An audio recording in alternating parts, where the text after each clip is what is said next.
the name of the space has kind of proliferated enough so that when I actually approach artists who I really admire and have a career, they don't laugh at me anymore, which is nice. They never used to laugh at me before, they just used to ignore me. I feel less ignored now. I'm still ignored, I think, but less so.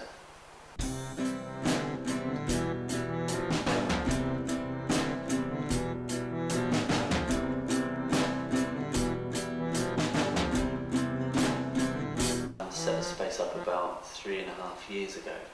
Initially as a kind of as a studio project space, so it had a dual function to it, and it's quite quickly the role of studio was subsumed by a project space, and so that's all it is now, solely. I say all it is, that's everything it is, and increasingly we're doing kind of off-site stuff. But on the BA I was constantly setting up project spaces around the art school, so I had a gallery in a lift at one point, and a gallery in an emergency exit.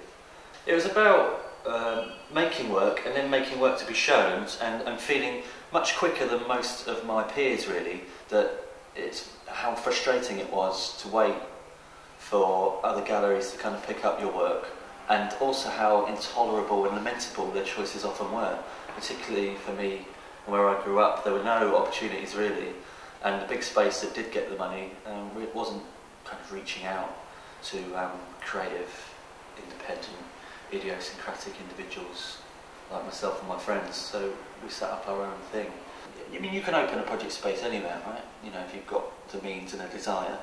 Sustaining it is another thing though, and the reason why I've been able to sustain it in Brighton more so than Portsmouth is that there is the audience here, I think. You know, there is a kind of general creative community in Brighton. People do generally come to things.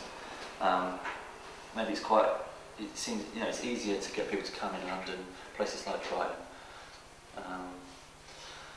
And yet, there's a kind of an unfeasible lack of good spaces in Brighton, really, which is strange, considering the proximity to London and also considering its reputation as a kind of creative communities hub. Maybe in the last few years I've kind of tangibly seen other things happen, but it's about whether they stay, really, because I hope they do. I'm not remotely interested in being the only one, you know, toiling away. It'd be really nice to have a lot of other spaces popping up and sticking around. Every time you open a door for a private view and you kind of set something up, it gives you kind of a slightly euphoric kind of gush. In much the same way, I think, as, you know, cutting a film for, you know, for a piece of work that you've made or whatever. You know, it does give you that kind of creative satisfaction. Whenever I plan the exhibition programme, obviously I'm projecting my own desires for progress and movement in the space, development and all that kind of stuff. And I'm lucky to have the power to be able to do that, really, or, you know, the privilege to be able to do it. Something I certainly wouldn't have if I was an assistant curator in some other space with a larger name and a bigger logo, but essentially less input. I suppose that's always been what this space has been about as well, is, you know, my own creative stamp on things.